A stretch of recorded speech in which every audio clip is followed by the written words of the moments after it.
our freedom. Ghana, land of freedom. Toils of the brave and the sweat of their labors. Toils of the brave which have brought results.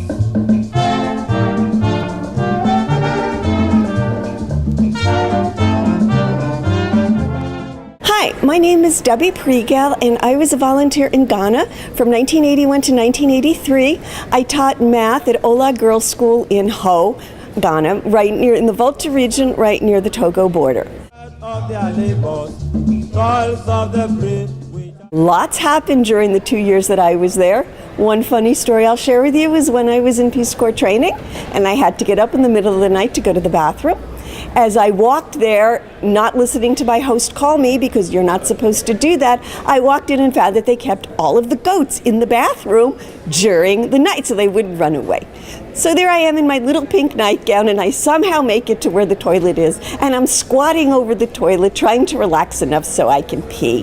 When all of a sudden, or not all of a sudden, when two of the goats decided to charge each other, and this fight ensued.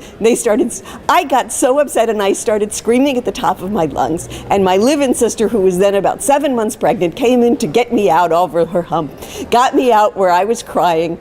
In the process, we woke up the entire family in the compound, who came out trying to figure out what the big deal was. Can't the Abruni, the white lady, go to the bathroom in a room with the goats?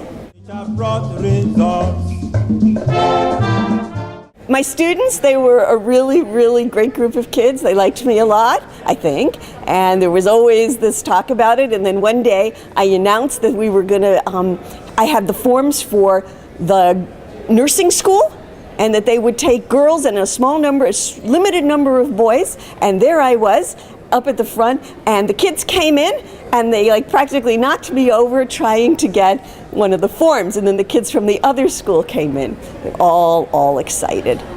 Reminded me, I went back in 2004 for the 50th anniversary of my school, and one of the teachers who had been living next door to me was now working at the regional office, and we went through one of the other schools, an elementary school, where my guess is they hadn't seen a Yevu, a white person, in a really long time. And as we were walking through, one of the kids, who was about 7 years old, I think that was about the second grade, saw that there was a white lady there and ran out to shake my hand, and the rest of the class and the rest of the class, and there were 4 classes in a row that instantaneously put down their books and ran and practically knocked me over again. And I felt, hey, what the hell? And I shook every kid's hand, maybe 120 of them, 150 of them, and they were all going back smiling. I'm still in touch with some of my former students and staff, some of them are here in the United States. I had one of my former students and one of the colleagues I worked with at my wedding 4 years ago. And I write letters to a lot of my former students and staff that are back in Ghana. One of my former students is now the medical director for the region. I nominated her for the Harris Wofford Global Citizen Award. Craig Norman. I am Peace Corps Ghana, 1998, and I was in Amejope, a village in the Volta region. While in Ghana, my counterpart said that he didn't want the job. He didn't want to be a counterpart, and his plan was to come to the Peace Corps function and be introduced as the counterpart. But when I got to come to the village, he was going to meet me there one day and then leave and never come back. What ended up happening, though, is that we developed a great rapport, and I ended up sending him to the Polytechnic School, and he became I guess it would be a draftsman and a construction person, and he's helped me build many places, many homes in Ghana since then, still today, to this day. I have a project in Ghana called Stadium View Estates. It's in a town called Pram Pram. what we're doing there is we actually employ about 60 people, but at any given time, we may have half the boys in the village working for us in one way or another. The project has 7 phases. We're in phase 2, and it started in 2006 and continues on and is continuing to this day. Fantastic. Yes, we also have these pendants. One of the things that that I did while in Ghana was because I was in an Ewe village and spoke Ewe, I would speak Ewe to anyone that I could find so that I could try to hone in on the language. And I spoke with a guy that was a jeweler. Very nice, amiable guy. And he wanted to try to do some things in the States, as most of the businessmen do. You know, they want to try to do something in the States.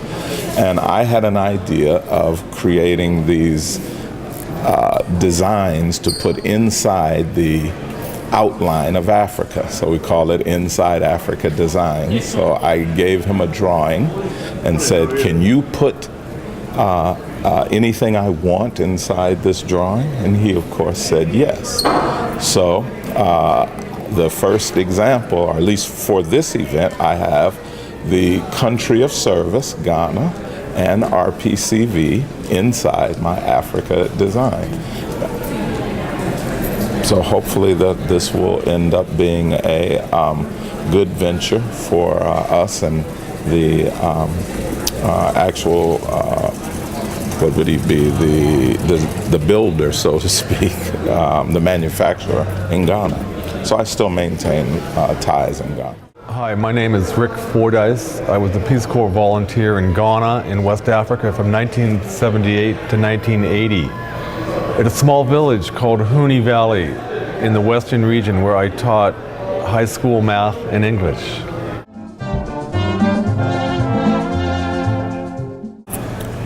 One of the things that I took with me in the Peace Corps was a portable Smith Corona typewriter because I wanted to go there and write.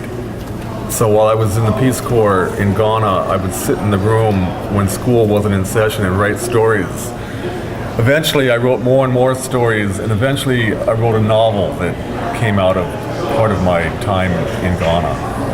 The name of the novel is Glenn, and it's available on Amazon. My name is Sandy Gorley. I was in the Peace Corps in Ghana between 1963 and 1965.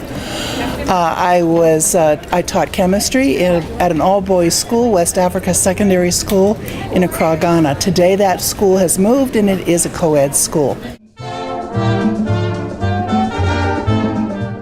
The strongest memory I have is of the night that Kennedy was assassinated.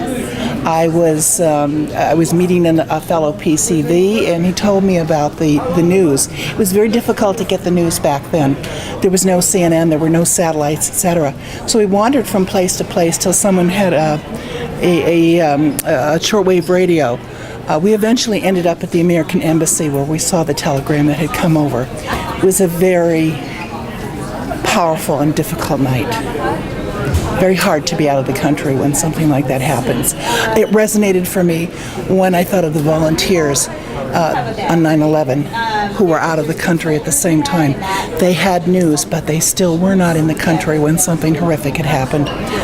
That maybe is one of my strongest memories. Of their labors, toils of the brave, which have brought results.